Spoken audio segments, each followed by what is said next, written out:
आज हम आपके लिए जीओसी का एक नया टॉपिक लेके आए हैं, that is carbocation.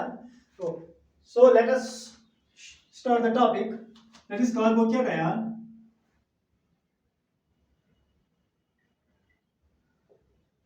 Carbocation, I think ये जीओसी का ये लेक्चर नंबर 4 है बेटा। यस, लेक्चर नंबर 4 जीओसी का, that is general organic chemistry हम पढ़ रहे हैं बेटा। It is lecture number 4, that is carbocation. तो सी कीली बेटा, listen carefully. This carbocation, it was earlier known as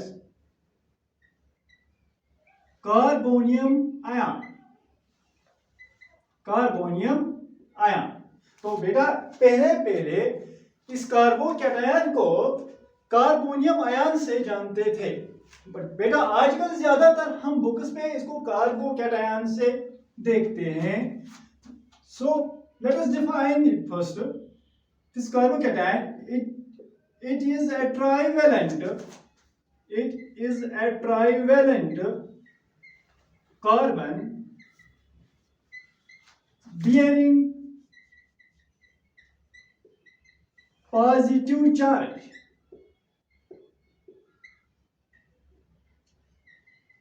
It is a trivalent carbon bearing positive charge।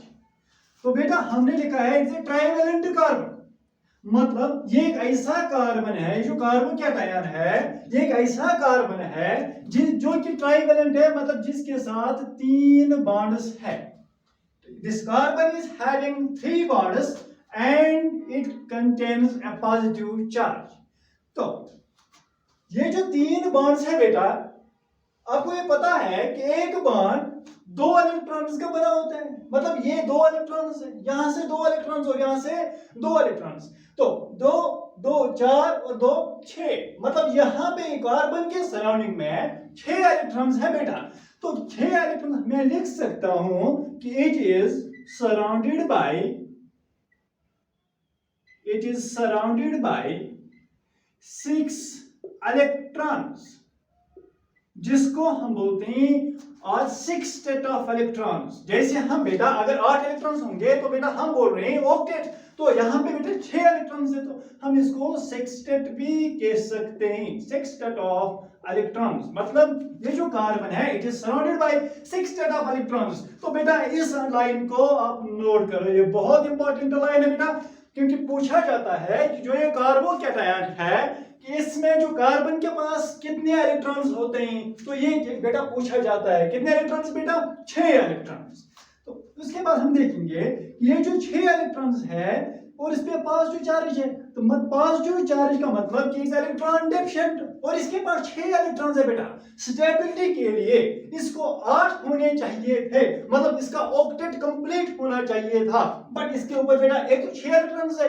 Positive charge का मतलब ही electron deficient है, और ये unstable भी है क्योंकि ऑक्टेट कंप्लीट नहीं है। तो बेटा it is electron deficient, it is electron deficient species।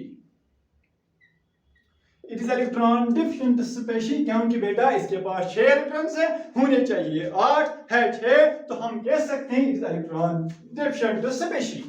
Next बेटा, जब ये इलेक्ट्रॉन डेफिशिएंट स्पीशीज है तो I can say it acts as electrophile, क्योंकि इलेक्ट्रोफाइल होती है बेटा electron deficient species. Electron deficient means कि जिसके जो इलेक्ट्रॉन का क्या हो वो का हो, तो इट एक्ट्स एज इलेक्ट्रोफाइल, मतलब इलेक्ट्रॉन लविंग, क्योंकि बेटा इलेक्ट्रॉन डेफिशिएंट है, ऑब्वियसली इलेक्ट्रॉन लविंग भी होगा। तो it acts as electrophile. Number next बेटा, ये हमने बोला ये इलेक्ट्रॉन डेफिशिएंट है बेटा, और it has a tendency to accept an electron pair, क्योंकि इसके पास 6 है बेटा, 2 एक्सेप्ट कर सकता है, इनके ऑक्टेट कंप्लीट करने के लिए इसको 2 चाहिए भी, तो इसके पास टेंडेंसी है टू एक्सेप्ट इलेक्ट्रॉन पेयर। बेटा इलेक्ट्रॉन पेयर एक्सेप्ट करने के बाद ये क्या बनेगा बेटा? लिविस, क्योंकि हम इसको कह सकते हैं लिविस एसिड आल्सो, क्योंकि बेटा याद होगा आपको लिविस एसिड जो है, according to Lewis acid is a species which can accept an electron pair, तो बेटा हम कहेंगे it acts as Lewis acid, क्योंकि it has tendency to accept an electron pair, तो it acts as Lewis acid। तो बेटा ये था कार्बोकैटायन के बारे में थोड़ी इंफॉर्मेशन। उसके बाद हम आएंगे बेटा स्ट्रक्चर ऑफ कार्बोकैटायन पे। पहले बेटा आप इसको नोट डाउन करो, उसके बाद हम आते हैं स्ट्रक्चर ऑफ कार्बोकैटायन पे।